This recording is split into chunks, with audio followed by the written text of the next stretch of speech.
into dirt, into dust. It's an ordinary loss. Everyone that you love. What's going on, everybody? Shane here from Focus Play Gaming, and today I'm joined with a special guest. You know him, you love him, or you hate him. I mean, who knows? But nobody hates me. John Familetti, Johnny, a.k.a. Johnny Health of the band Health. How the hell you doing, brother? How you doing, bud? Nice to come down here to El Monte. I know, right? Wonderful spread. I had no idea you lived like this. This is the studio, and I'm. It's been a long time collecting shit, as you can see. Yeah. This is some guy's dream from 1996. Yes, it's a very dated. No, it's kind of amazing. Actually, so much this is like growing up, my buddy's older brother, who's way older than us, we were like 15, and he'd buy us beer, and like we'd go hang with him, and we thought he was so cool. Retrospect, he wasn't that cool. He's 27, but anyway, and he had just all his metal posters, and we smoked weed in his room, and all this cool shit, and like, obviously they didn't have these fucking. Well, this would have been insane back then. They couldn't have a fucking arcade machine. But where was I going with this? We used to get all. We'd get all high. We'd smoke all this weed and drink this beer. He'd rip us off, by the way. We'd pull all our money together to buy beer, and he's like, "Yo, I got you the best beer there is. You can get a PBR 24 pack." And we're like, "God, it was so expensive. Blue Ribbon was supposed to be the best beer there ever was." Like, we're drinking. He'd pocket all the money. Anyway, he did this shit where he just set up shop and plug his guitar super loud. We're all high. He would just rip guitar in front of us, and he was playing all this Metallica. We didn't know these Metallica songs. I thought he wrote this shit. So I was like, "You're brilliant, man. Like, what are you doing here? You gotta like get out there. You gotta make a band. This is incredible." And then like a year or two later, I put on like, I think it was like Kill 'Em All. I'm like, "Oh, motherfucker!" Like I was fucking motor breath. I was like, "This dude." But hey, that's sums up this room pretty well. Blast from the past, eclectic grouping of arcade machines. I mean, a lot of my interest here. We got, I don't know if the camera can see. We got Warhammer here behind me. That's Skaven, my favorite. Ultramarines, my not favorite, but we got some stuff here. Yeah. We have Neo Geo cartridges, a Steam Deck, a Switch. It's a lot of cash dropped in this room, buddy. It's been years and years of collecting. Mm-hmm. Sometimes I think I was talking to you earlier how one time I got drunk and bought 12 arcade cabinets. It is a very interesting story. But you said they were only $200 each, so I totally understand. Yeah, but I mean, you buy like 20 cabs. Are you a drunk shopper? You get drunk, just buy shit? I try not to. Okay. I'm terrible at that. That's good. Like, you see those fucking ads tailored to you now? This is more of like a grammar question. What is it with nerds and collecting? Nerds are very, I think, because they have a higher emotional responses to pop culture or art or whatever, and then they just collect the. It's a feeling. It's a feeling. Like I said, as you saw, I have some very old machines, and I collected the machines I played growing up at the theater. Yes, Star Wars trilogy. The nostalgia. Yes, nostalgia is key when it comes to these things. I think nerds they're so true to those formative experiences that were so important to them growing up. It's like you live and die. It becomes this thing. It's like a holy relic. And that's why, this is what I loved about nerds. I didn't love it. I was a huge Star Wars fan growing up, and they went to dog shit, which to me was actually more interessante over the course of my life. Because now I don't even care. I don't even like it anymore. It's crazy. It used to be my favorite thing in the world. But, seeing nerds, have to defend everything, it's religion. And then now it's just over. It's, falling apart. It shows you that I think everyone said, okay, the populace is stupid. Yes. But they're not actually that stupid. People really respond to themes and deeper stuff in movies, and it's possible to break the franchise. They were literally people would buy anything Star Wars, didn't matter how shitty. And now, and it could have been generic, and they would have done it, and they broke it. You can break something.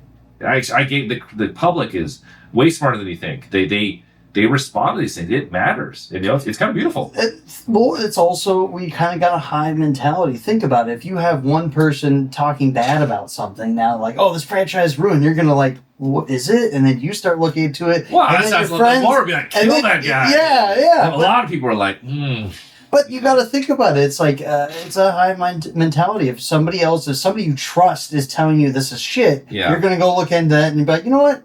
It's one of those things where it's you have to think for yourself, but then also people around you will influence you, and you're like, wow, this is crap, and then everybody else thinks it's crap, and then you start getting all those videos coming out, it's crap, and it's just actually that's true. So the power of the internet now is nuts, because you'll be like, I didn't think New Star was that good. It's like, here's 40 well-made 1-hour essays about white shit. You're like, huh. So like by like a weekend, you're like indoctrinated. And then YouTube would be like, you want to hear about some shit? You're like, well, really? I don't know. And so then like 2 weeks later, they're like, Bitcoin. Like 2 weeks later, it's like, the Jews are like, it just keeps getting stranger and stranger. Like, huh? And now you're just fucking crazy. Now you're the super political guy. I don't know your algorithm can go. No, this is the fuck this thing. The evil of the internet. It's like, yeah, it's like, hey, I thought the Star Wars movie sucked, and now you're a Nazi. You know, like it's literally like that's not far fetched. Like it's like a 3-year conversion process. It's that's happening with that whatever the fuck it is. You know. I mean, not even get political, but it's like, yeah, one side of the aisle fucking controls more of that spear of the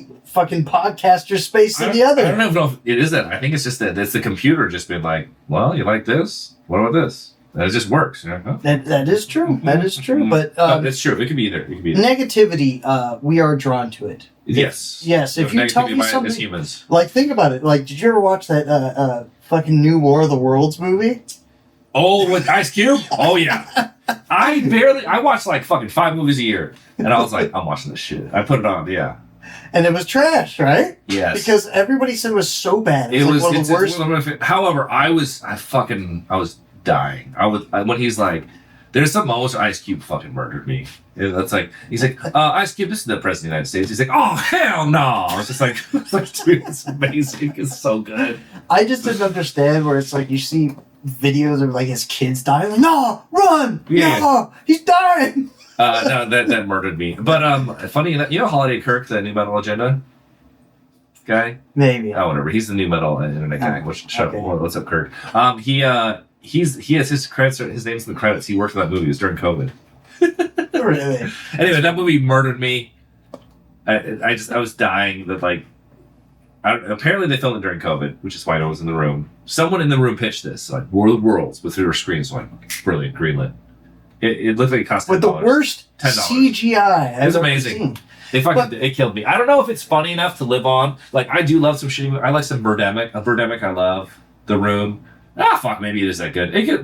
I laughed my ass off watching it. I totally enjoyed. There's so many cult movies out there. I just went, speaking of cult movies and weird things, because we're going off on tangents. That's how this is going to flow. Mm-hmm. A theater in Santa Monica, shout out The Arrow. Have you ever been to The Arrow? No.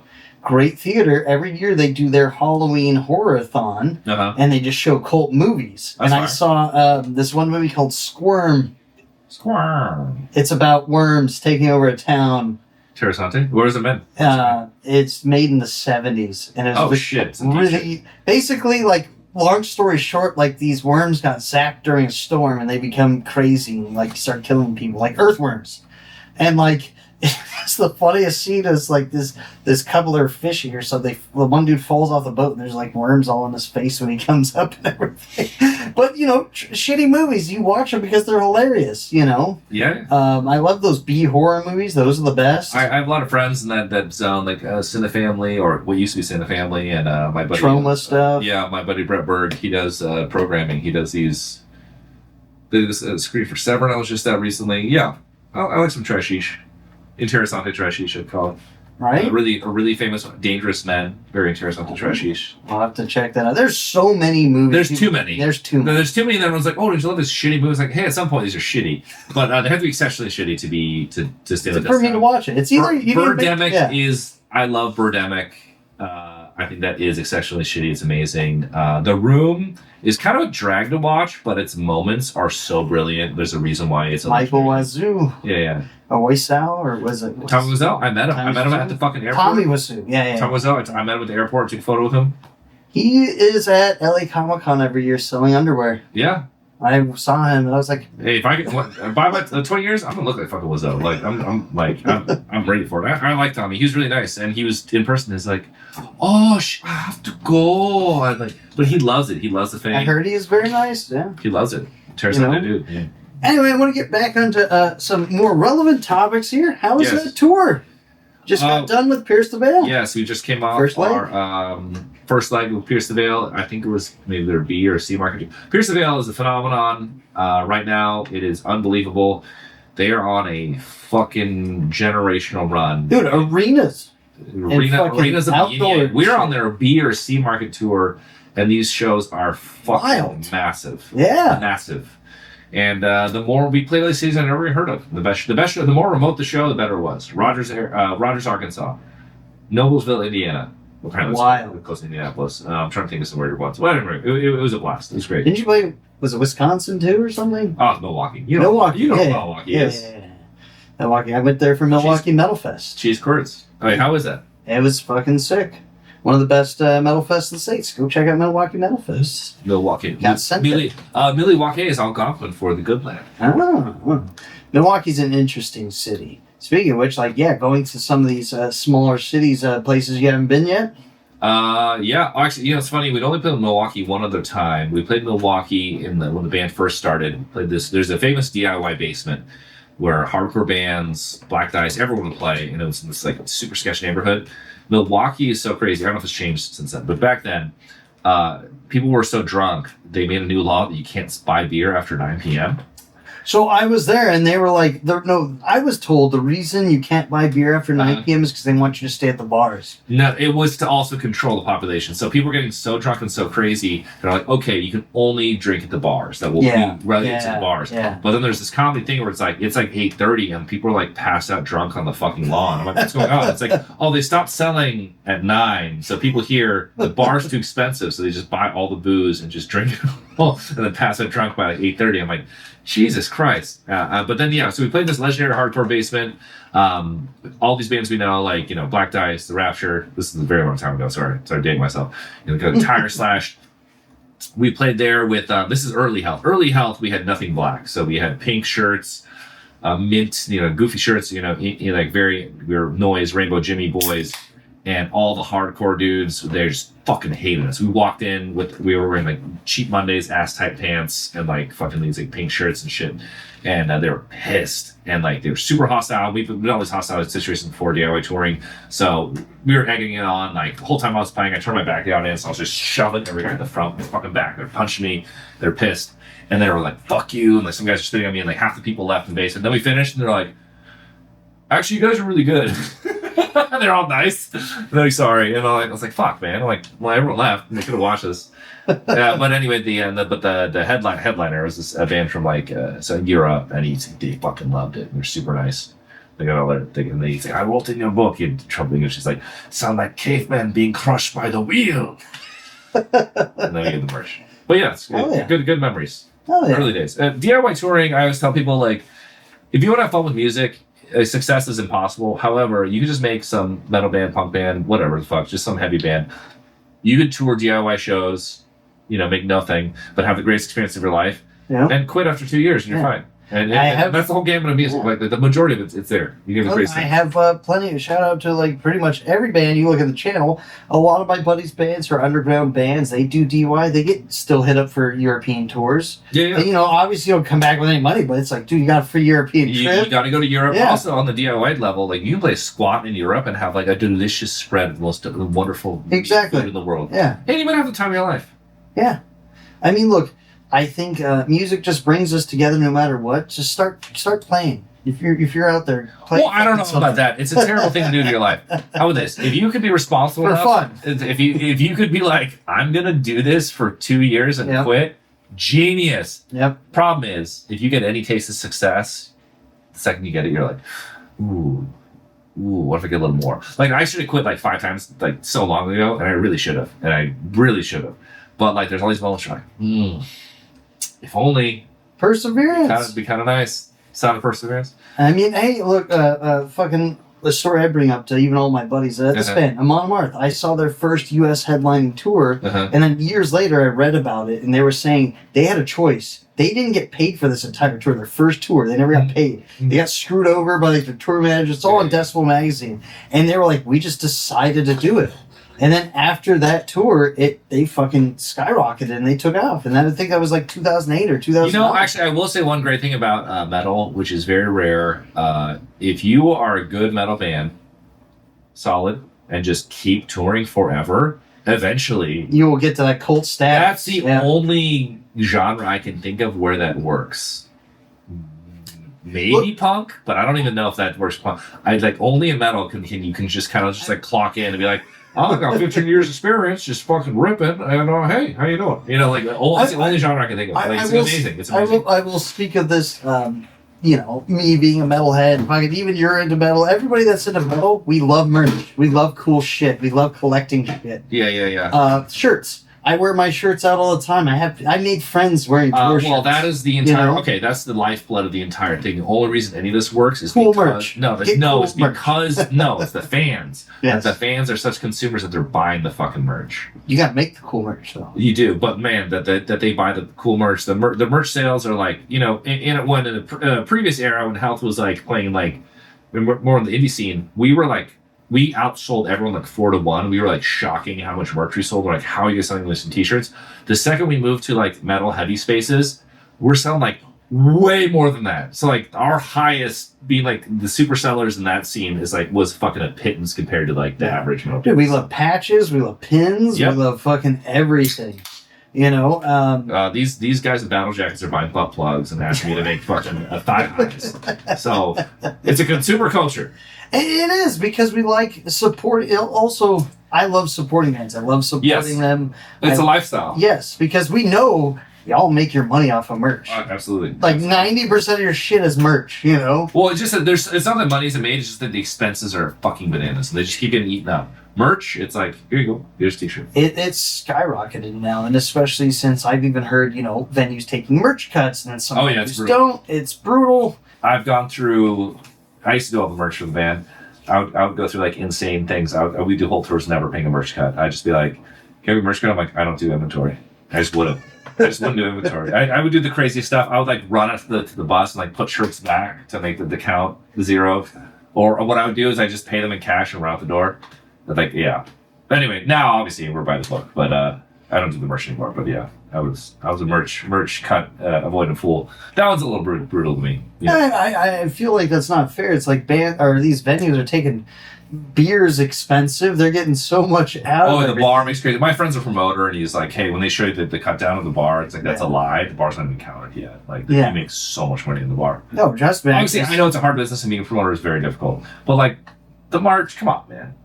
Yeah, the merch brutality. I fucking just did my wrestling show. I didn't charge any bands, any cuts or anything. And, But I had to pay a venue fee. Venue fee was $1,300 because the bar didn't hit a certain threshold. Oh yeah, they do it if it's like, ugh.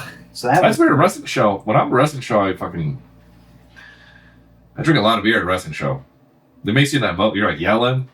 Like you're just like it's like a vote, you know.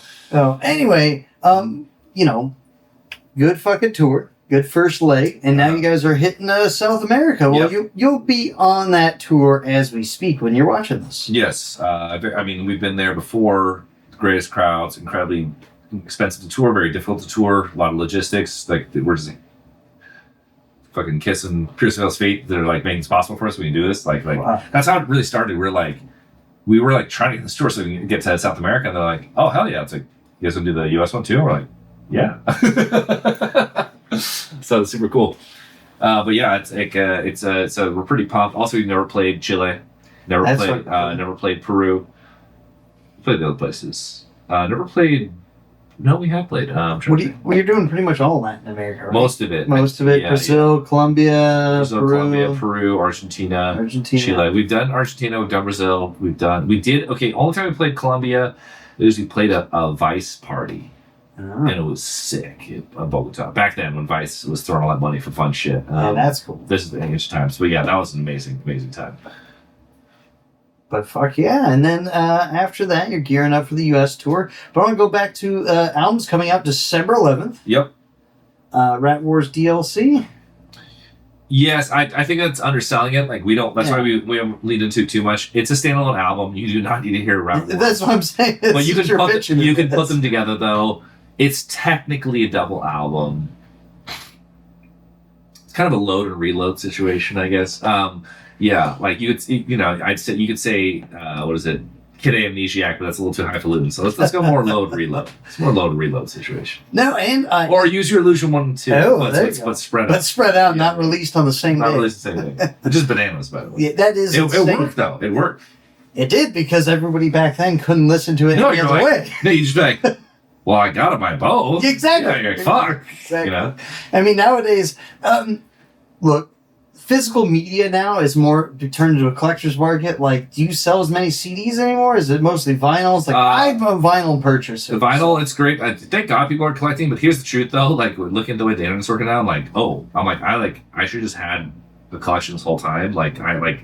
I kind of want everything physical, like, as a backup, you know? Because now you have things going off of streaming services. Yeah, and it's terrible. And obviously, I use streaming. That's how I listen to music. It's so convenient.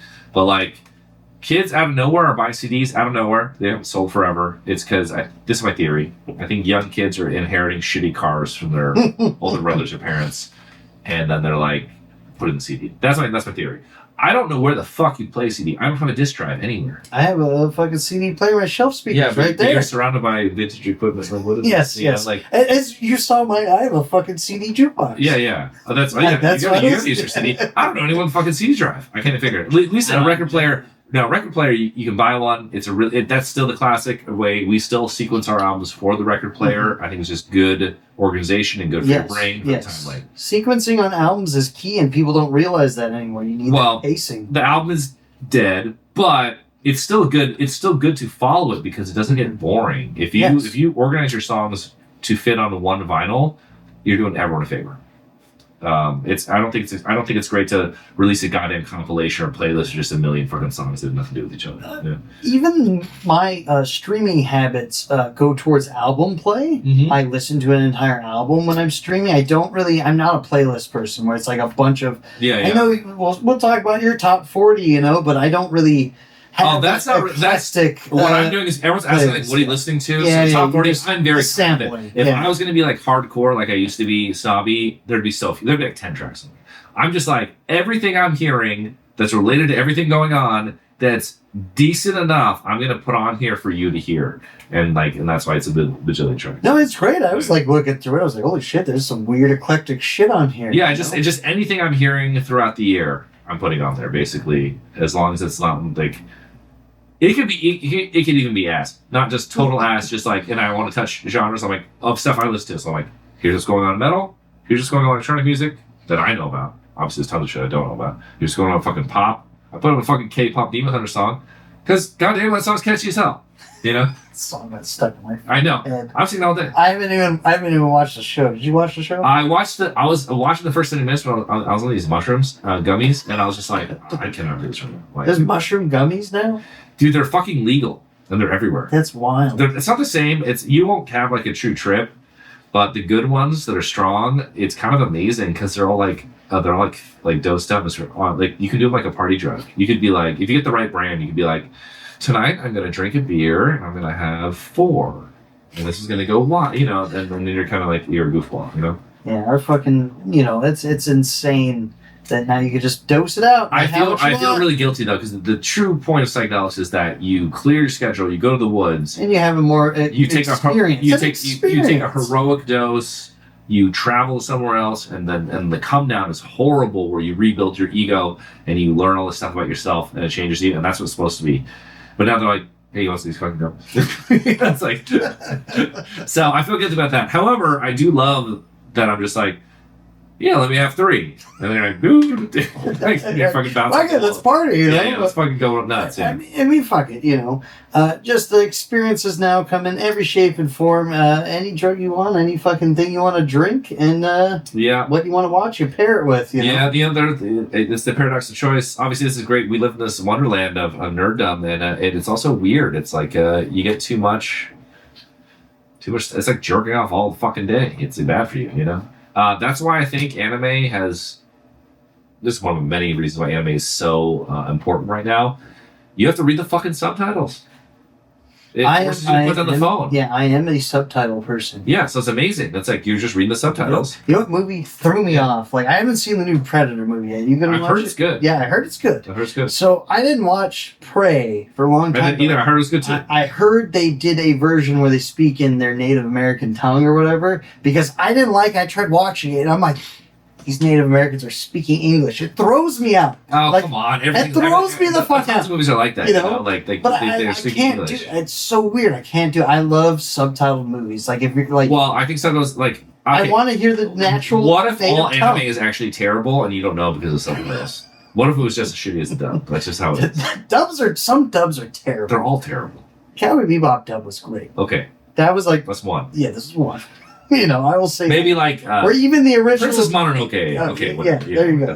There's something. Anyway, I'm just a weird snob like that, I guess. But I heard they did a version... I'm not a snob. I'm just like... I'm saying me. I know. I can't like the dub is so bad. It's like I'm not. Anyway, I show this stuff. I'm embarrassed. I gotta shoot myself in the dick. It's like it's terrible. At least like I can defend someone like this is lame. I'm like, bro, this is art. But if it's there and they're like, oh my god, bro, I'm like, oh, I can't win that argument. I'm a fucking loser. Like, yes, this sucks. You're right. You won. Yeah, exactly. All right. Going back to more cool shit. Uh-huh. You don't think anybody's cool? Anybody's cool as fuck. Chainsaw Man is number one movie in the country. Everything else is flopping. The movie's just dying. Chainsaw Man is number one. I still need to watch that movie too. I love Chainsaw Man. If you love it, go see the movie. The movie's great. Did you go watch it? Yeah, it's on tour. Watch it. Fuck, I need to go watch it. Anyway, I want to talk about cooler shit. Okay. Cool stuff. There's big Jueves, Operation Jueves going on. Yeah, we are currently in Operation Jueves. Yes, it is ongoing, this operation. Yeah. Talk about it. We got great singles out. As you can see behind us, Ordinary Lost playing. That was the first Jueves of Operation Jueves. And then you got Vibe Cop. You got Thought Leader. Yep. And then... You Died. So before the album is out, there would be 2 more singles. So half the track list is released as singles. Reason why is just more people hear it. Or the next 2. I mean, this is coming out. Next one is Shred Envy. Shred Envy. And then after Shred Envy is Antidote. All right. And then the album's out. Hell yeah. December 11th, by the way. Right? On a Jueves, yep. On a Jueves, not a Friday, not a typical Friday. Going against the norm there. We just hear what the modern era can do any day you want. That is true. And we have a precedent with Thursdays, so why not release everything on Thursday? Jueves, now and forever. Yeah, or until it becomes unprofitable. But yes. But as well as you have remixes coming out at the same time, too. On Jueves. Yes, on Jueves. Operation Jueves has basically meant that there's a release of some note. It's a release and then a remix, a release, then remix. It is. We did a compilation from one of the Jueveses, and one of the Jueveses was going to be this merch thing, but that didn't happen. So yeah, it's basically been remixes. We were inspired by Charlie XCX. So we used to always do remixes for all our music, but it would come out a year later. Yeah, now you're doing it current. It's way better current. Mm-hmm. It's like, and we're doing guest vocalists. So what Charlie was doing, Charlie XCX, which is funny. I think a lot of like all our crew, everyone's metal. So I'm like, oh, you know, like Charlie XCX. And they're like, who? I'm like, dude, that was like the biggest song, biggest shit of the year. And they're like, huh? So it's like it shows you how bubbled everything is now. So for your listeners, I'm sure you know. Maybe you don't. Charlie XCX, big pop star.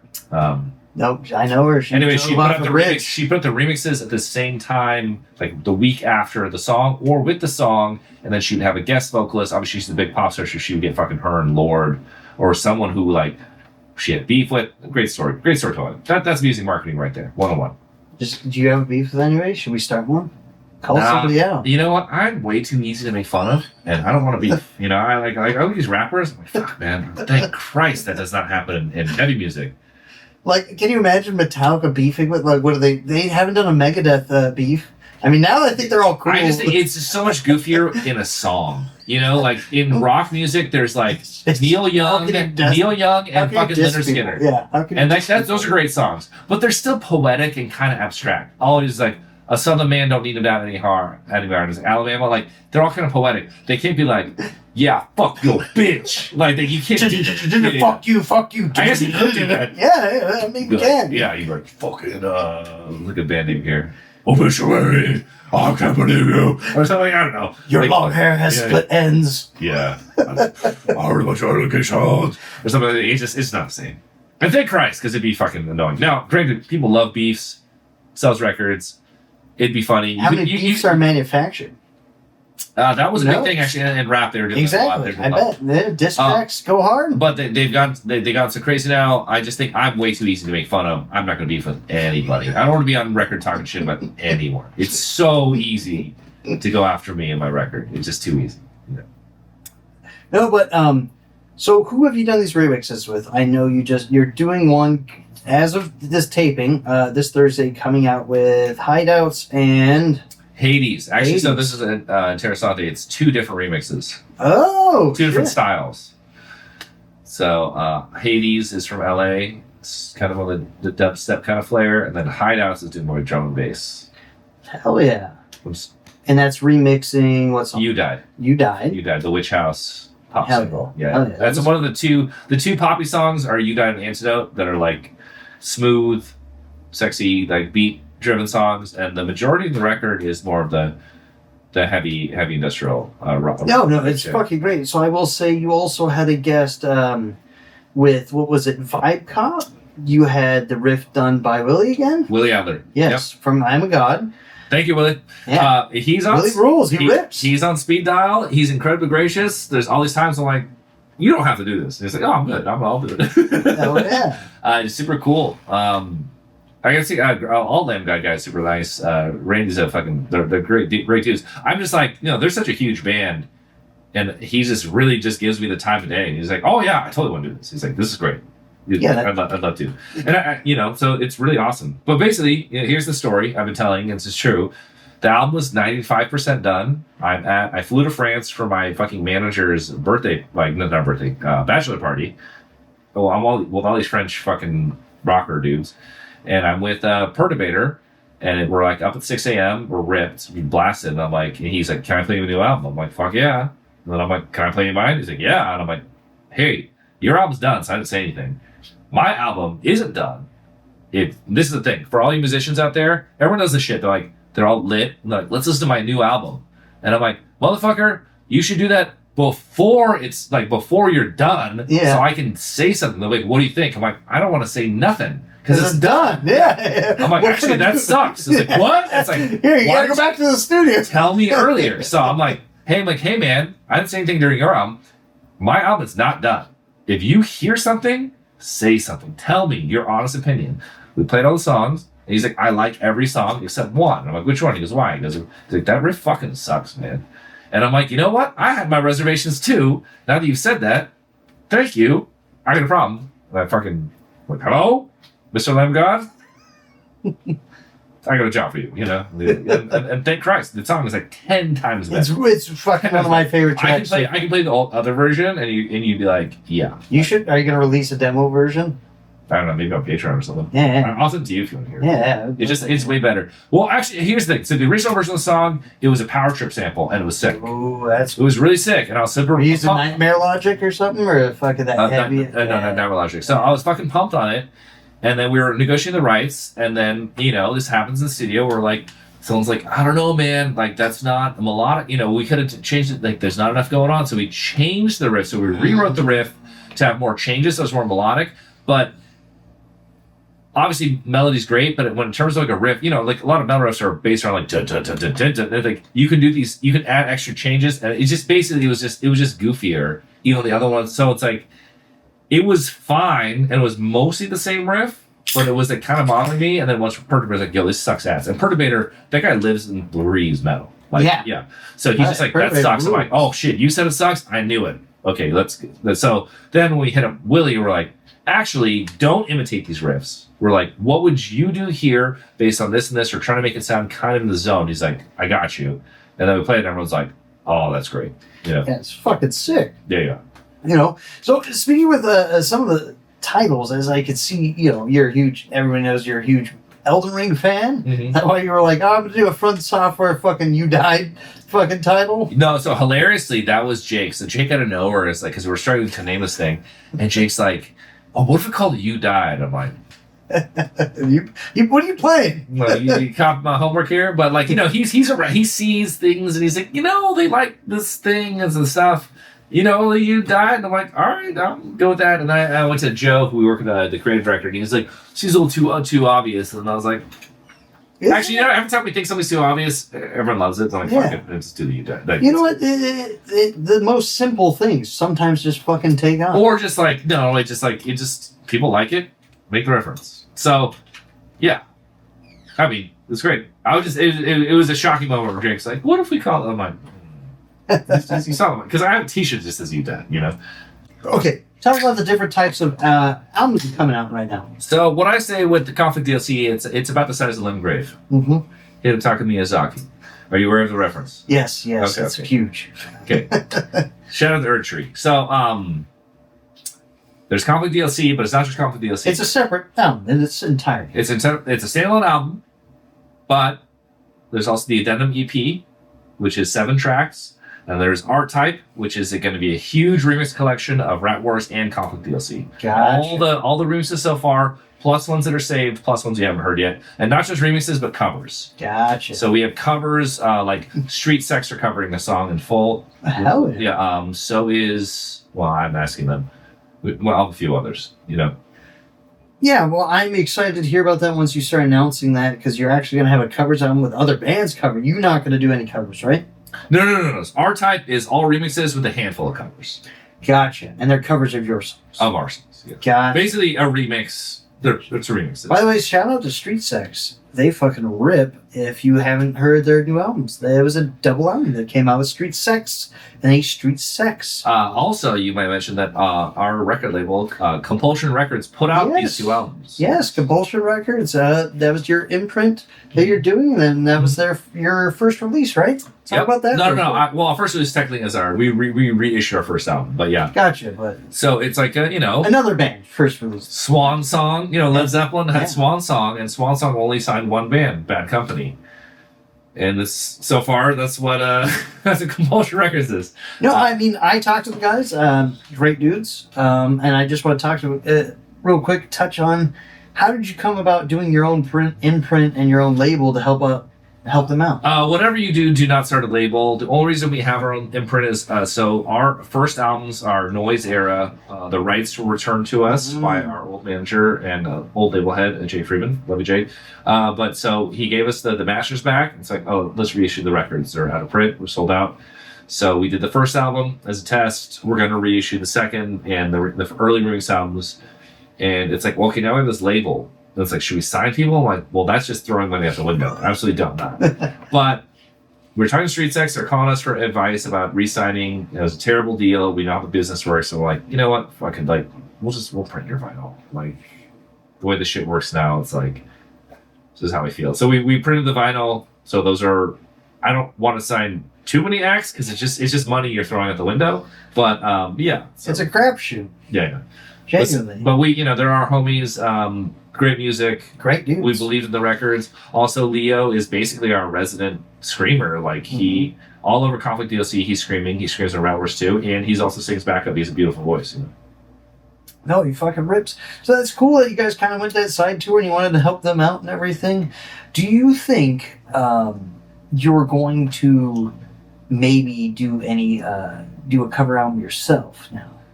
I don't like covers, and I know we've done several. I know, yeah, that's what I'm saying. You guys have done covers, and you make them your own songs. A great cover to me is when you take a song and you make it your own. True. I mean, covers can be anything. I mean, there are great. Greatest cover of all time is what? Jimi Hendrix, All Along the Watchtower. And that's the perfect song to cover. Just like when you it's cool to cover a song that's like not a hit. Then you can make it destroy. Tears for Fears. Right? Which one? The fucking cover by Three Teeth. That's a good one. No, is it? Oh, they did Everybody Wants to Rule the World. Everybody, yeah, there it is. But in terms of like legendary covers, like nothing more legendary than that one. That is. Yes, the Jimi Hendrix one. There's tons of hits that are covers. Album covers, maybe. Compilation covers, more likely. Will there be covers in the future? Probably. I don't love doing covers. Blue Monday, I did not want to cover, but I'm going to turn down the movie. The only cover that was my idea was Goth Star because I wanted to shine light a picture plane, but also it was a great song. Kind of like Jack on that way. However, I do like the Deftones cover very much. It's very good. But that was stressful. Like, I was like, man. I'd imagine because you have to perfect it. So you probably were you shooting yourself in the foot? You're like trying to be a perfectionist about it? No, my idea, I wanted to cover a different song of Deftones because I'm like, don't cover one of the biggest songs. Yeah, cover their deep shit. Everyone's gonna be like, fuck you. Yeah. But it was also like, it was for the Spotify thing, and they're like, the whole point is that you cover the biggest songs because there's a whole economy. Like, I don't know if you've gone to like a coffee shop or some bullshit these days. There's a whole playlist. They're just playing covers of like huge songs. People love covers these days, which is bizarre to me. Talk about an innovation for AI, but like for AI can do this shit all day. But like people like covers. Dude, fuck that AI music. Did you hear that one AI band? Sit Up? Yeah, the fuck is that band's name? Which one? The fucking something Sky or some shit. The Sunset Rub Down. Sunset Rub Down. No, that's a real band. Whatever. I don't know, but you know what I'm talking about, right? Shit. But who cares? Like, here's the thing. I think people with AI music, I think what people misunderstand is like, so much of music is not even the fucking music. So much of music is like the story of the band you're gonna listen to, especially with like cool hyped underground bands. When they come up, you could argue the music is just ass, but you're interested in these young people with a cool story, and it's fucking cool. Like, no one is like, oh man, if only I had 200,000 more songs of this artist. Like, no, it doesn't fucking. Hey, Gigi Allen, for example, insane man. Yeah. You know? Yes. Gigi Allen. You know Gigi Allen, right? I know. It's fucking insane. Yeah. But that's why you want to listen to Gigi, because he is dead and he covers his own shit. Like, that's what makes it cool. Like, there's so much more to music than just the music, but also, no one's like, you know, AC/DC is almost legendary bands of all time. Mm-hmm. They put out a new record every 3 years or whatever. You don't need them. Nothing. Their entire discography is brilliant. You'll see it, and you will pay and wait in line any amount of money to see it till you die. It doesn't matter. There's not more. Fucking Metallica. Yes, Metallica's the biggest bands in the history. New albums. You could sell just as many tickets to all the shows if you only limited the playlist to the first 6 albums. Yep. Yeah. Not even. Hey, Load and Reload are huge. Fucking add them in. But if not even, you could just stick to those first 6. People will pay for that shit till they die. Look, So I'm not like, if only a machine could generate 200,000 more Metallica songs. It doesn't fucking matter. And I think this huge miscalculation of the people who make AI are these fucking nerds who have no idea how art works or anything. And they're like, musicians do not enjoy the process. If only 200,000 more more efficient versions of their songs were created, then people would enjoy it more. It's like, no one gives a fuck. This is just not logical. Look, the sad part is why they're doing this is for media and TV movies, because it's going to be cheaper. Hey, buy an AI track that sounds just as good as this. It's just background music. It's fucked up. Yeah, library music's insane. You can already pay for it. But here's the difference, and this is all that was happening. You cannot license. Like, I've worked in film and television, and I've worked in music and film and television, and they'll be like, the temp track will be like, here's Welcome to the Jungle. I'm like, hey, by the way, I just want to let you know, you cannot make a sound like to Welcome to the Jungle. The whole point of Welcome to the Jungle is that you know it's Welcome to the Jungle. Yeah, exactly. So you cannot drop an AI like, welcome to my bunghole! Like, well, it's welcome to my bunghole. It's great. And you'll hear this when you watch a show. Like, they'll use the copyright-free version of, like, Ennio Morricone, where, like, the fourth note is wrong. And you're like, why isn't that the song? Because they don't want to pay for it. And it's not this. The whole point is that you know what it is. Exactly. It's just music that it doesn't work anywhere. Music is music is not logical. Music is pure emotion. Everything's emotion. And it's not like, oh, this song is clearly better. Like, no. Like the Misfits, greatest bands of all time. Those recordings sound like fucking, they sound like a box of crackers. Like, they sound like a dog of shitara. And it doesn't, it's so brilliant that doesn't fucking matter. You could, like, it's just like, yes, are there going to be AI hits? Of course. There might be an AI song that's fucking hilarious and just off. And like, totally, is this technology terrifying? Yes. But it's like, it takes these like fucking data centers the size of fucking Manhattan and using all the clean water. And you know how cheap it is? You know how little money musicians make? You can have a motherfucker write you a song for like $100. Exactly. I've had it. You want to shout out to Chain Wolf real quick. One shot of glory. You want to build the most insane infrastructure that's just fucking burning money and burning the environment, like this clip to just not pay some asshole $100. Exactly. Just, at some point, I'm like, what is this about? And also, it's like, oh, for movies and television, it's like, you can just use library music. That's amazing. Look, I will say this. You ever gone on Splice? You know how good Splice is? I've used CapCut fucking. Yeah, their music library is probably the same okay, here's the thing too. Okay, let's say you're like, okay, you generate your music and start promoting it. That's true. But if you are an attractive person in LA, I tomorrow can get you fucking 10 appointments with the most talented songwriters and producers who will co-write a song with you about shit you like for free, and then you don't have to pay them. They get paid with their. Can I tap into the bear market? Do you think I look like a good bear? I don't know if there's a better pop music market, I gotta be honest. I'm sorry, but I don't know. It doesn't really work like that. I'm just sorry, I'm just not trying to lead the bears on, because I'm happily taken. But I'm just saying if there's... There might be a shadow gay music market that I don't know about with bear superstars, but I don't know about that. Well, let's say you are, you're... Whether the comedian, the Bert Kreischer dude. Kreischer? Yeah. I was jerking off to Bert Kreischer. You never know. I got a big hairy gut. Like, all right, this we're getting really in the weeds here. All right, anyway, let's say you're a conventionally attractive, young person. You can move to LA and you can go take 10 sessions, and the most talented people ever will fucking co-write songs about your interests, and you can put those out, and they don't get paid unless it goes.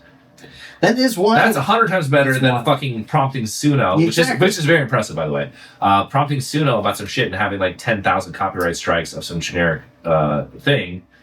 They will literally write a song about your interests with you on it. Look, I'll leave all this up, wrap up this little conversation on covers. My first ever album I ever listened to as a kid was Metallica's Garage Inc. And I didn't know it was a covers album. Yeah. And to me, the way I see covers is it's a good way of a popular band getting you into those lesser known bands, because usually they cover bands they want to cover. No, so covers actually used to be one of the most important things of the rock ecosystem. Yes. Before they had a DJ. Every album almost had a cover on it. They would just, rock and roll was such a phenomenon. You would just hire some fucking local band. They would play only covers. That was it. Pretty much. And that was super exciting. And so covers is a huge point. Over time, the thing I have only with covers is, nothing wrong with covers. Some of the greatest songs are covers. It's just that the first time you hear a recorded song is going to be your favorite. So if I show you, let's say I play you Iron Maiden's, demo 1978 whatever, and then I played the studio recording, because you've heard the demo first, you're always gonna like that better. 9 times out of 10, not always. And same thing with me. I was a kid on the internet, I was discovering music. Before I heard Led Zeppelin 4, I was already a Led Zeppelin fan. On this really weird website I was on, I heard the earliest version of No Quarter with no lyrics that they jammed, and it's Robert Plant going ba ba ba ba ba ba ba, because he didn't have the fucking lyrics yet. And to this day, I still like it better than the studio No Quarter. Every time I listen to Zeppelin 4, I'm like, man, it sucks. That fucking shitty demo I heard with the fucking practice mic is better because I heard it first. In the music business, they call it demo-itis. But, you're not going to like the cover better 98% of the time. Unless it's fucking Jimi Hendrix, that shit rips. Did you ever hear Crowbar's cover in No Quarter? No, it's good. Very good. Very sick. I mean, I just now, I really love the Rage Against the Machine Ghost of Tom Joad. You know why? Because they added this sick ass rage riff that was not in the original, but that's tight, Look, I will also say with Garage Inc., it got me into, dude, I didn't know who fucking Motorhead was as a kid. Oh yeah, all that shit. I went to a whole Metallica really deserves. Metallica, like Nirvana, just got generation after generation of kids into these bands they wouldn't have known and that are brilliant, and Misfits are one of my favorite bands. So many kids got into Misfits and Metallica, but no one ever heard of Budgie in a million years. It wasn't from Metallica. Yeah, exactly. List goes on. Metallica got people into fucking, what else like Garage Inc? Oh, fucking Tin Lizzy. Tin Lizzy, one of my favorite bands of all time. Tin Lizzy rules. Tin Lizzy, yeah, they got a. Phil on that, R.I.P. If you ever go to Dublin, got to go to the Guinness Museum. Totally worth it. The Guinness Factory.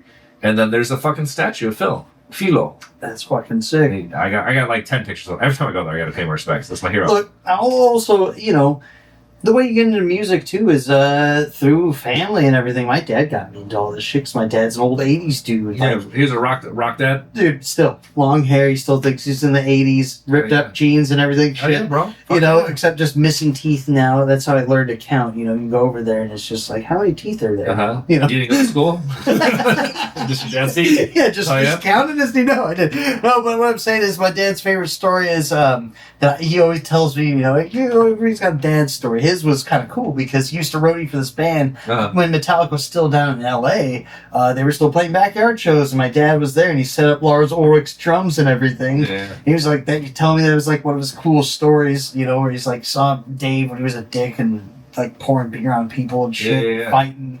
You know, he was the fly on the wall for that shit. So that's great. My uncle hung out with Dokken. I'm a big hair metal dude. You know, like pictures with them. You know, hair metal. My favorite hair metal band is by far Wasp. Wasp rules. Yeah. I really want to see Wasp still, but I don't know. I don't know what seeing Wasp is like in the current year, but you know what? I used to be very snobbish. I never want to see bands that are old. I'm like, these are old men. I don't see them. And now I'm like, fuck, these guys are going to die. I better go see them. Yeah, did you see the last Priest run? Or you were gone? Oh, no, I was gone. I was down to go. I'm a huge Priest fan. I've never seen Priest live. You know, I'm always going to go see him. I've played festivals that Priest is on the bill for. I'm like, but you thank leave Christ. the next day. No, I'm like always leaving, or like I'm like, what can we go? I'm like, dude, we gotta go to the border. I'm like, fuck. So I'm meaning to see Priest forever. Priest and Alice Cooper was good. I saw Alice Cooper. Love Alice. Alice was the king of shock rock right there. There in Kiss. I'm a huge Kiss fan. You know, Alice Cooper is pre Kiss. Alice Cooper, though, it's funny because he's from Detroit, right? Mm-hmm. His early shit just sounds like the Stooges. Yes. Yeah. Yeah. But Kiss I think also the like Stooges came out around the same time. I think they were playing shows together almost. Nah, I'm not sure. I think the Stooges came like 67. The Stooges. Oh, okay. The first album I ever bought was just Funhouse. That was like what 60 something, right? So that's 1970. Funhouse 1970. The first album 1969. Okay, yeah, I think. Because you know why? The first album has a song called 1969. The second album has a song called 1969. There you go. Anyway, but no, look, speaking of longevity of bands and everything too, I will say metal has that going for it. So it is a very old genre of music now, 50 years. Extremely, but it's also a very dedicated. Say, not just dedicated. Generational. It has like a respect, sort of pedantry. Obviously, like what I'm kind of interested in is obviously it's getting very fruity and very strange, but there was a stalling point where it seemed like nothing plateaued. Well, no, just nothing just was able to progress. And like now at this moment, because of necessity, it's like, all right, there's all these new metal headliners and they're really off, but fuck it, we're going. Like, so I'm just like, all right, I'd love to see what happens next.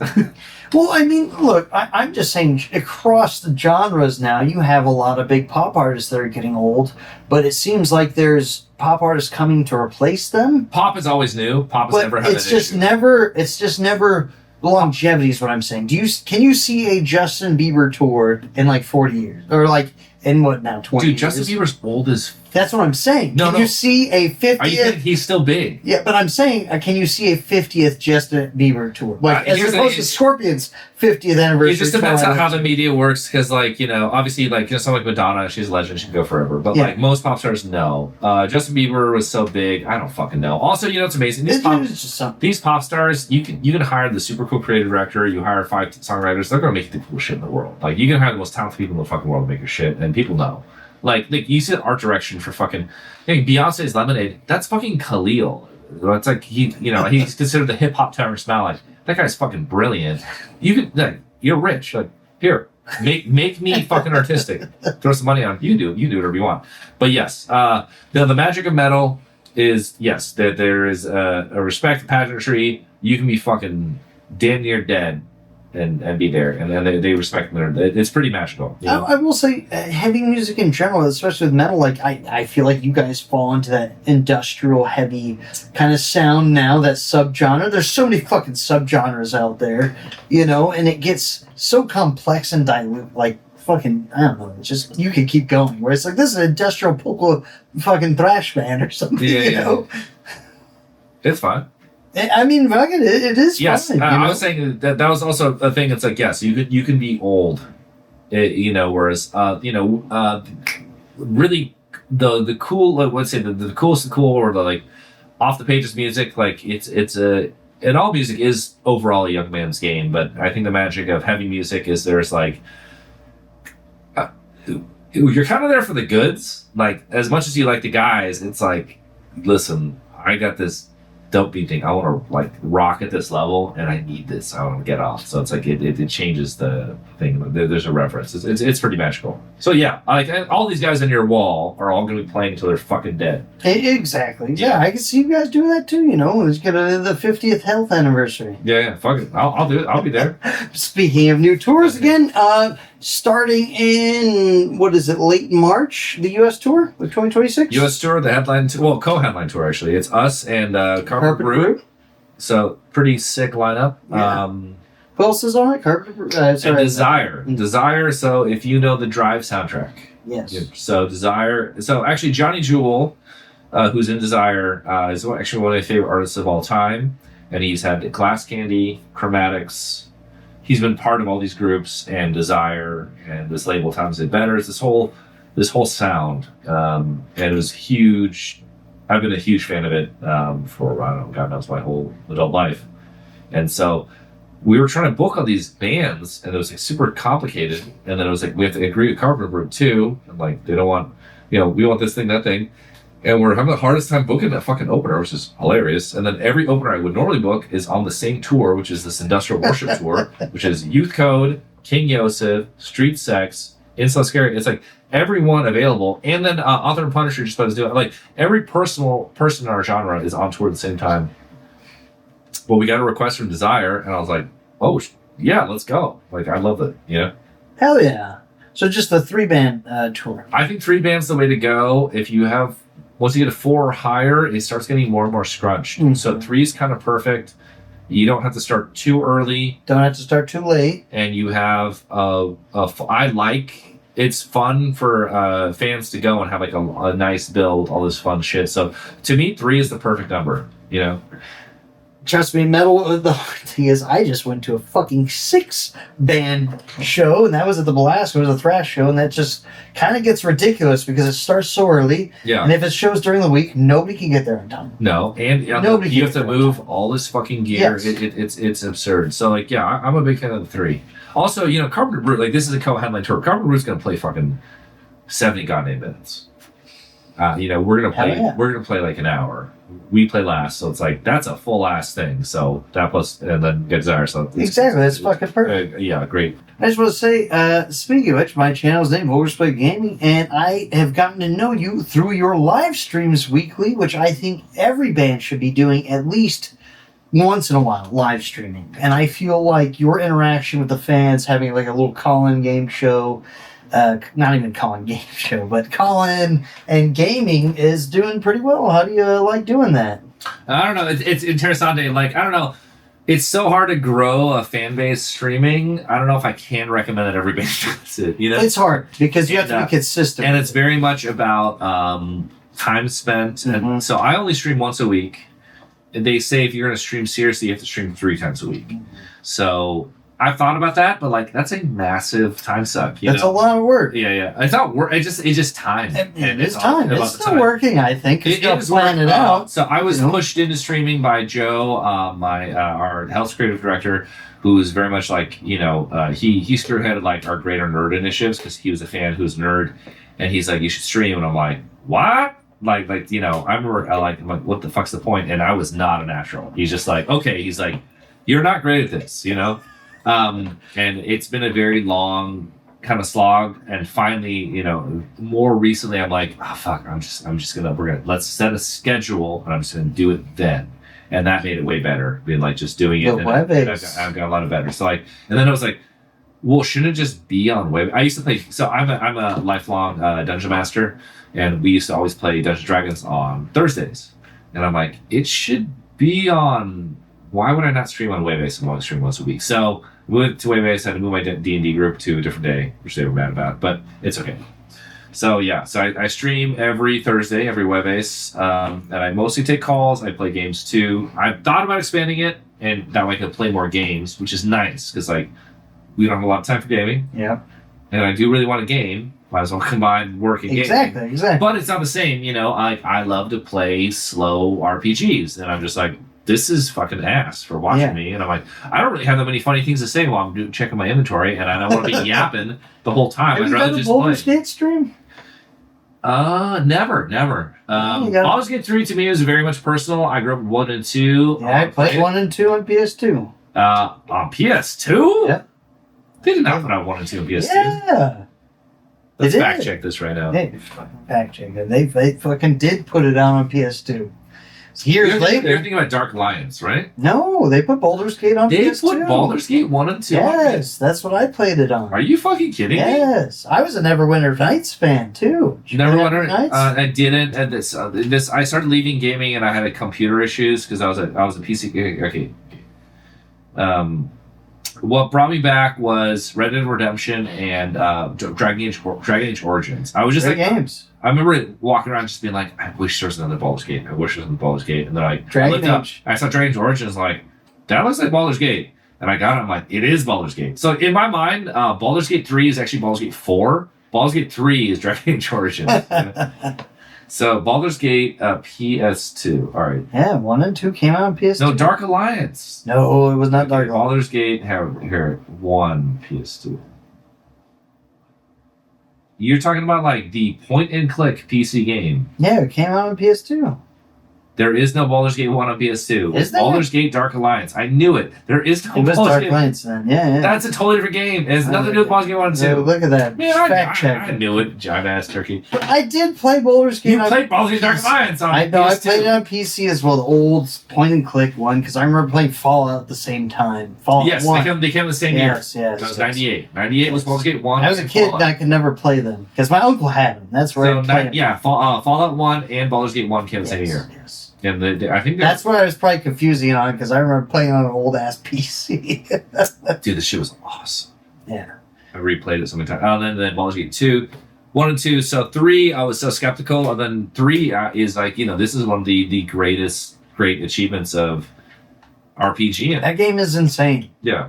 I put only, I think, 30 hours into it, barely got halfway, and I was like, fuck, I can't play this. I played on Tactician. I like that. I love that it's turn-based, the 5U rules. It's super fun. I thought that was great. And then right now I'm playing the same kind of game as Rogue Trader. Rogue Trader, is it good? Yeah.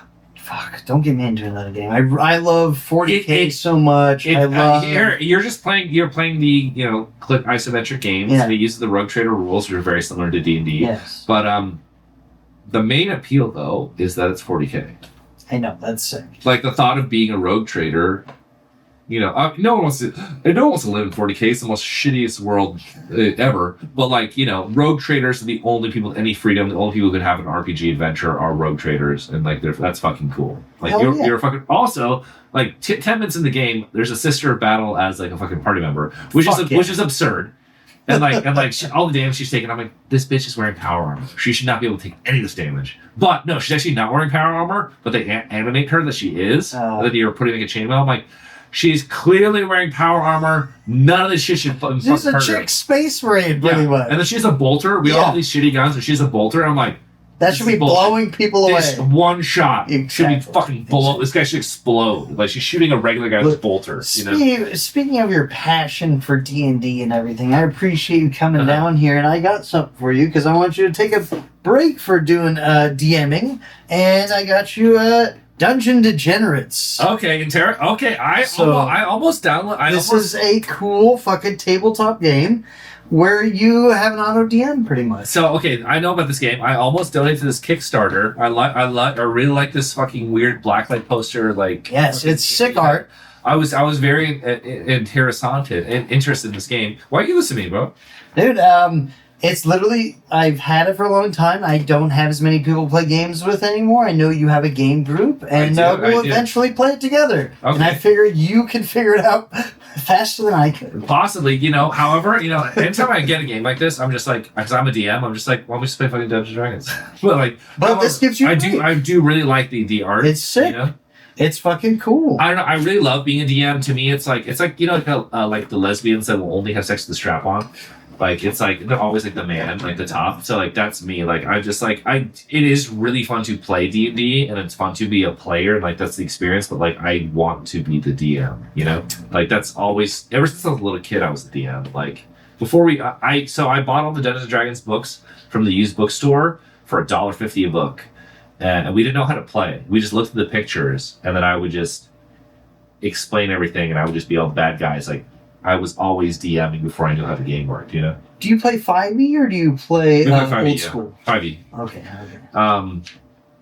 No, 5e has excellent rules. Yeah. I use endless house rules to help it. So I was so excited for the 6e, and apparently it was just like 5.5e. well, everyone says it's ass. Yeah. And they just don't do it. Well, like, because like I go on Reddit or whatever, and like the home rules that people come up with are so brilliant. I bring those in. Look, that's why I have such a passion for tabletop gaming, because if you don't like a rule, just change it. Well, tabletop gaming also, it's like the screens, like, here's what sucks though, is I use D&D Beyond, I'm looking at a fucking screen. But I do like the speed of it, and I have everyone on D&D Beyond. It sucks, everyone has their phone. Yeah. It's way cooler to not be on your fucking screens, you know? Exactly. I love the old pen and paper stuff. I'm big on miniatures. Oh, yeah. So when I did, shout out to my show, you watch it here, One Shot at Glory, I did a D&D show with metal bands where we came out and played, where we had a bunch of miniatures, and we had a bunch of, terrain, cool stuff from Lost Planet in Torrance, California, and where this game came from. Go to Lost Planet if you're ever in LA. Well, yeah. So I always use minis because it makes love minis. I love I like using very video game rules because I think it's more fun for people playing. It's very easy to understand like the battle. Mm-hmm. So no battle, no miniatures, battle miniatures. You know, because you can see where everybody's placed. Yeah, and also the way the rules work, it's so much better just to be like, all right. 6 squares. Exactly. Yeah. Do you have terrain and everything when you play? I have 3D terrain. I have maps. The guy in my D&D group built all this amazing terrain. You know? Hell yeah. Yeah, I love them. I've always loved Dungeons & Dragons. I've been playing since I was a little kid, you know, basically. But yeah, and I have endless. So I have all these house rules. Like, my number one house rule for anyone listening who plays D&D as DM, which changes the game, is you are not allowed to describe what you do. You have to talk as your character. You can't be like, I talk to the people and say this. No. Yeah. You have to be like, hello there, sir. Could I pick up this barrel? Yes, you know, like that. Once you do that, it changes the whole game. And you gotta have voices. It's always voices. Yep. And every character has to talk to each other. So you can't be like, I tell, barbarian this. Hey, motherfucker. Yeah. Pardon me, sir. And like, but to each other, they have to talk. So the whole party has to talk in accent. Yes. And then I will act out a character. Changes the whole game overnight. Yes. Another rule I do is a theme song. So if you roll a 1, I play a fail song that you choose. It could be anything. It could be fucking, the Curb Your Enthusiasm song. And then if you roll a 20, I play whatever song you want. It could be fucking Metallica, it could be Iron Maiden, whatever. And then, so I use a 20 in combat, 20 non-combat. So you choose 2 20 songs and 1 fail song. And then if you're a barbarian have rage, I also give you a song. But that's about it. So just like that makes huge fun. You like a little soundboard with everybody. So I am always playing music, and so if you hit it, then it's just What's your background music use? You got like dungeon synth going? A little bit dungeon synth. Mostly I'm using music from video games. I'll hook you up with some of my good buddies. Shout out to Cody from Dungeon Crawl, Hex Crawl, and then Doomslayer. Also some good old dungeon homebrew. So dungeon synth is a hit or miss. Like a lot of it, because like here's the thing: like dungeon synth, it sounds like a lot of video game music. The video game music's really good. It is. Most dungeon synth is pretty inept. I gotta be honest. There's a few that are really good. I got some epic shit. I like this guy, Pass of the Eternal. He's doing a remix for us. I really like him. I've been playing his song. What about Questmaster? I haven't heard of Questmaster. Ooh. So, but I'm playing, usually I'm playing music for my favorite video games, which is the greatest, games of all time, yeah. Baldur's Gate 1 and 2, Diablo 1 and 2, I don't like the Skyrim games, but great music. Great music. Like that. Conan the Barbarian, great music. Great music. So I gotta play this. Also, I like to play a lot of like cooler ambient music that's not necessarily fantasy. Aphex Twin ambient works too. I'm playing like metal that's fantasy themed but not heavy. So I play like Uriah Heep, Maiden in Black. Lady in Black. Brilliant. Black Sabbath, Solitude. That's fantasy. Planet Caravan, Yeah. Very cool. Atmospheric music. No, but I'm glad that you enjoy tabletop games. I encourage everybody to get back into tabletop gaming because it's actually something you can control and you can create something of your own. If you don't like the rules, make your own. For your brain, I think old people who play cribbage, old people who play poker, play cards, they're not dying because they can just talk to each other. It's the human thing. So play Settlers of Catan. Anyone Still yet to play that. You don't. What the fuck? It's like the one big tabletop game out of everything I've never played. All right, Settlers of Catan, probably one of the greatest games ever made, if not. We'll do a Settlers of Catan stream. Oh, no, I can do it all the time. What I love about Settlers is I can start that game with people who've never played it before, and I can teach them immediately, and after one game, they know how to play perfectly, and they're dying to play the next one. We'll play them in a row. So I never understood that game. Is the point of it to build your settlement and just kill everybody else? No, there's no combat. Oh, you just get the points. It's kind of like it's craps plus Monopoly with way better rules. But what am I doing? I'm building my settlement? You need to build X settlements, cities, and roads and cards to reach 10 before anyone else. That's it. And it's amazing. You don't fight. There's just no combat phase. But what if I want to fuck over another settlement? You can fuck people over all day. How? You can either manipulate other players or you build roads to fucking cut them off. You can fuck people over all day. What do you mean how they can't go through your road? So there's the thing. So roads you can't go through, but what you can do is like before I can build my road, you could build your road that I can't cross it. Or this is the most insidious thing. If you have two roads here in an open spot, you can build your road to that junction and build a settlement right in it, and it breaks the road, which breaks it for the longest road thing. So they can't go through my settlement? It just ruins their points. You'll see. Like, okay, my win rate for Settlers of Catan, and I'm not joking, is like 95%. I don't get it. I can't go raid another settlement.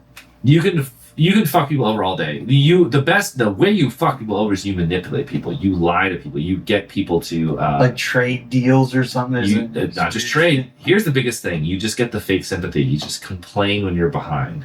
Make someone seem like the best person in the lead.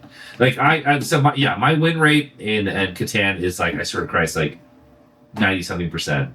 It's really rare I lose. Even though there's so much chance in that game, endless chance. It's just like my win rate there is absurd. However, my ultimate game though, where my win rate is 99%, is Carcassonne, which is the German board game Revolution, which is Settlers of Catan, and it's number 2. So Settlers of Catan is Metallica, and then Carcassonne is, I guess, Megadeth or Slayer, however you want to calculate it. But I guess Ticket to Ride, I don't know, whatever. These German board games. Is it as an engine builder? What's so called Carcassonne is a tile laying game where you can like Carcassonne's actually was my favorite, but Catan is just kind of a better game for people. Carcassonne, if I want to play a guy 101, I love Carcassonne, and that one I'm like that's like I dominate. I just because I played it for so long and I know all the tiles. It's unfair, but yeah, I love the German. Carcassonne or Tarkazone? Carcassonne. It's a city in France. Carcassonne. Or whatever. I pronounce it. It's the walled city in France. It's a brilliant game. I think the perfect version of the game is there's endless expansions. If you have the game with the first 2 expansions, it's a perfect game. When you add more, it gets more and more fruity. The perfect version is just Carcassonne, Inns and Cathedrals, and Traders and Builders. Gotcha. The base game is great too, but when you have those 3, man, what a game. It's so great. You a Munchkin fan at all? Munchkin? You ever play Munchkin? Mm-hmm. No? You're not a card game fan, huh? So I play this game Star Realms. I like that. But I'm not a card game now. Yeah, I never Munchkin's like a card game thing. Yeah, it's fucked up. I think it's a Blumpkin. You ever played Blumpkins? You know a Blumpkin? Yeah. You know what a Blumpkin is? Yes, absolutely. Tell me what it is. For viewers at home, please don't ever... I mean, you can. If you're indulging in it, it's fine. But whenever you want to go give somebody a blowjob while they're taking a shit, make sure... they courtesy flush first? Or no courtesy flush? You courtesy flush or no courtesy flush? I've never had a Blumpkin. You never had a Blumpkin? You have a fucking Blumpkin? No, I never had one. Have you? That was a pause. That was a Terrasante. What's a Blumpkin to you? Get your dick sucked while take a shit. Yeah. That's what I said. Like, I'm telling people to courtesy flush first. Are you going to courtesy flush? I think the whole point is you're shitting while getting your dick sucked. Okay. You can. What is the point of sticking my dick in the toilet? I take a shit, I courtesy flush, then you suck my dick? What the fuck's the point? Maybe you just like the ambiance. What the fuck? I mean, look, I know it is while you're taking a shit. I think the point was tell them to immediately flush. Would you want let's stay into that? Yeah. Sure. Fine. Yeah, of course. Whatever you want. Yeah. I mean, how all right, go. Okay, we'll talk about Munchkin. Look, all right, Munchkin card game. You got to get to level 10, and you're fucking people over, busting down the door and everything. Very simple card game. Very simple shit. But there's a bunch of different expansions. There's like a Warhammer one. There's a fucking Star Wars one. All sorts of shit. Really? Munchkin? Yeah. It's pretty fun. I'll show you. It's like it's one of the original, it's an old game too. Box-in card game, not deck builder. But you get equipment and everything, and it gets really goofy, and you're fucking each other over the whole time. Okay, that's It's pretty fun. I like... Okay, so card games always frustrated me. I hate that you can, not, pay to win, you just keep paying. You never played Magic? So, the funny thing is, Magic was a huge phenomenon when I was a kid. And I always felt left out. I always regretted my whole life. I'm like, dude, I'm such a nerd.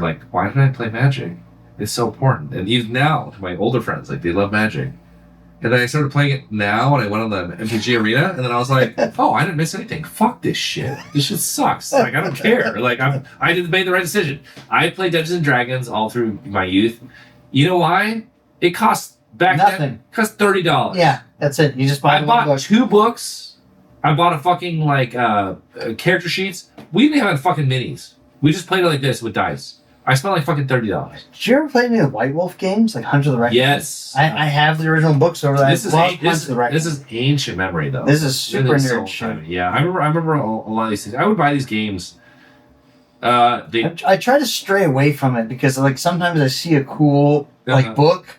And I want to get it, and I'm like, wait. The board game session, I was at PAX, there's just so many board games. I played this board game called Root recently, which is so cool because it's asymmetrical, whereas every faction plays differently.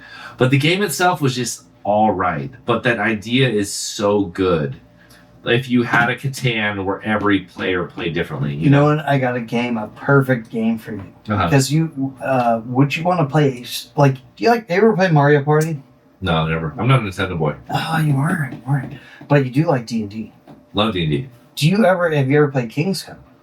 King's Cup? Yeah, the drinking game. King's Cup. Where did I go? I played 3 Man. Yeah, the dumb shit where you pull cards and you fucking have certain rules with it and everything. Is that 3 Man? No, it's King's Cup. Okay, I played 3 Man, which is a similar thing where you drink, but you roll the dice, and then one guy becomes. And then you become 3 Man. You could tell me the rules. Gotcha. Shit like that. Okay. You know what's funny about drinking games? I don't need any fucking help getting drunk. No, you do not. I got a... it's like strip poker. It's like, what are we doing here, Ken? So, actually, real quick, my buddy made a really cool game that I'll show you this after. It's called Party Wanted, where it's D&D combined with drinking. Where you're a party going through the Pyramid of Chaos, and you turn over little tiles, and there's always a social action where it's hey, name it's like a drinking game, but then you got to fight monsters, you got to have your initiative. All it's funny when I play D&D, we're drinking the whole time. Yeah, exactly. Same here with me. Yeah. I'll show it to you. It's a very fun party game. But I'll DM your D&D thing. Oh, dude, yeah, one shot at glory. Fucking, we do it. Gotta do another episode. Yeah. I can do that. But, brother, it's been a fun time talking with you. We've been chatting for quite a bit. I've enjoyed hearing about the stories from tour and everything. And I would like to know anything else in the future of health besides we got the North American tour coming up next year, starting at the end of March. So there is other things I can't reveal, so sorry, but how about this? Is not an album, an EP, a remix album, and multiple tours enough? Has been plenty. Also, thank you very much for the gift. I was gonna buy this, so now I have it. There you go. Who do I show it to? When's the North American tour start next year? March 31st or something. March, April, May. The whole thing is popping up right here as we speak. But there will be a European tour. There will be a European festival run, and there will be an Australian tour. So is that before or after? After. Okay, so June, July, obviously summer. Yeah. To the summer, big year, and then then we're coming to Latin America now. While you're seeing as you see this, they're in Latin America. With Pierce DeVille, yeah. Hell yeah. So, brother, cheers. It's been a pleasure hanging out with you. Until next time. Mm-hmm.